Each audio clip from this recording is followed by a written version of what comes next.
whatever it is. So, Stormi, feel free as a successful woman. Now I know you engaged, so it's kind of different. But even prior to, as a successful woman, or having successful women friends, do you see that? Do you feel as though it's more challenging for them to date?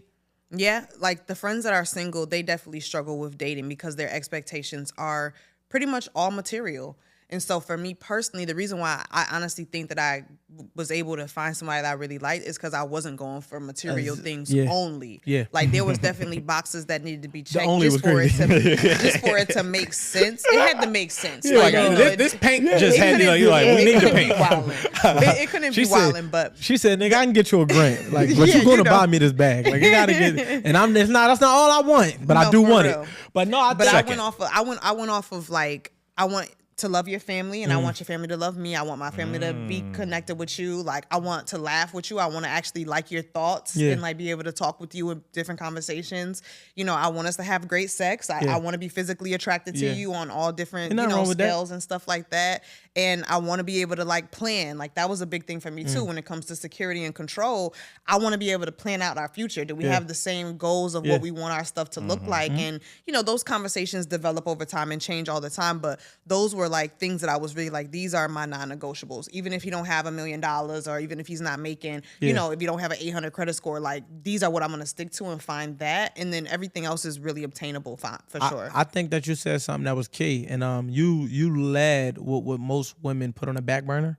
That's in your position, right? So when Q says a percentage of the higher percentages is more good women than good men, I feel like what you said in your non-negotiables in your list was like character things and values and things like that you wanted in a man before you said you want him to make money. We ain't say take that off the list. Right. But most women lead with how much do you make? What do you do for a living? So when you have that type of conversation, that's just equivalent to the man just wanting to see how attractive a woman is, because it's one of the things where it's like, well, how good is your pussy? It's like, that should be the last thing on that nigga mind. How good of an example is she gonna be for your daughter? And how good of an example is he gonna be for your son? So it should be more so predicated on that. Like that. Yeah, but that's like at the end of the list. It's on the list. End? It's like it should be behind the foundational structure. Because if you're searching for a partner, you can't think about yourself. And that's another thing about being a leader.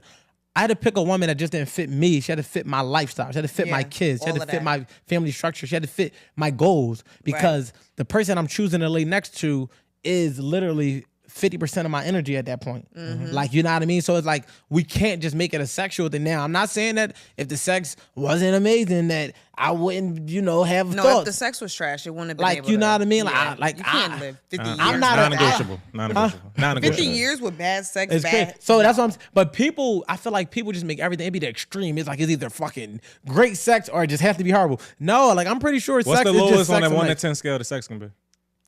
It got to be the chemistry for me. Overall, it comes to a rating. No, the chemistry got to be there. Because I got to enjoy having sex. I got to enjoy fucking you. It got to be an 8. Yeah, I get it. 8, at least an 8. Yeah. Okay, cool. Yeah, I got to enjoy fucking you. Because to your point to extreme, I feel like people speak like, if it ain't a 10, it ain't worth my time. Yeah, no, 8. It gotta be yeah, I agree. It got to be that. It might be some little kinks and quirks that you like, it ain't my favorite thing in the world, but that's why as a man, it's still vibe. The best thing that you could do while leading in this situation is be attentive and don't be afraid to ask too, though. Like, I mean, like, talk her through that nut, motherfucker. Like, ask her. Like, you feel what I'm saying? Because you could be doing something that could be working, but she too shy to speak up, and then you switch it. And you leave he lost momentum. You feel me? Lost it. Damn, why he was right there? You Time out. So damn. You wanted to be like where you like, yeah, you know what I mean? Yo, like you like that? Like, you tell me. You feel what I'm saying? Like I want to know what you're thinking right now, and I want to know when it's coming, so I know. You feel me? And I want to because it could be sometimes, like, you know what I'm saying. I feel like that'd be the thing. Like, sometimes as men, and I used to be that when I was younger. I would just focus on fucking. You know what I mean? But I'm like, nah, like this shit. You gotta get in her head while you fucking. Like, she gotta really be like, this gotta be an experience. Yeah, vice versa. For sure. You know what I mean? Like, we want the experience too, because if a girl, like, you know, when a girl like into it, like she's into it, you like, damn, like she want this shit. Like, it make you feel better than if a chick just bend over and you just clap her and it's just like, you know what I mean? It's like, all right, I got my shit on. She pull your dick out and go crazy on it versus like, yo, give me some head. It's like, oh, you want to suck my dick so bad. Like, she into if you got extra head, get you a new girl. I'm keep it a bean. I'm gonna tell you why, because that's like, I don't feel like women should ask for money. I'm not saying that you shouldn't have to like communicate, because women take that statement and run with it. Like, I shouldn't have to say nothing. I just sit here. You gotta ask. No, like, you gotta communicate. But I just feel like It should be a thing where because we are attentive, I'm just gonna be like, yo, my girl ain't had such and such in a while. That'd be thorough to, you know what I mean? I feel like we do that when we want to. Like this ain't even on the pandering side, because I hate the new podcast conversations. It'd be pissing me off. I call them dweebs. And I actually made an acronym for dweebs. Jeez, I'm gonna tell you what dweebs is. Okay. What a fucking dweeb is.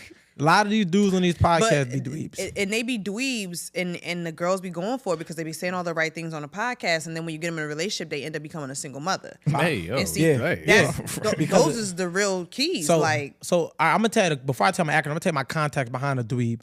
A dweeb is a guy that either gonna pander, say what a woman want, which is typically the most manipulative, narcissistic as fucking men. Not the ones that's telling y'all what y'all don't want to hear, but the ones that's telling you what you do want to hear. Because it's like, if I can disarm her, it's like when you give a child candy. If I can disarm this person, then they'll trust me. So they're like, yeah, because niggas need to be doing this and that. And the women like... And then next thing you know, you get that nigga some pussy and he a fucking dweeb. But I also feel like it's the guy that got it right first and want to talk about relationships. Like, bro, shut up. You've been married since high school. You didn't go through nothing. You didn't deal with enough bad women to have both perspectives. Like, I've dealt with both. I got finessed and I've dealt with women that was great. I fucked up. Women that fucked up with me.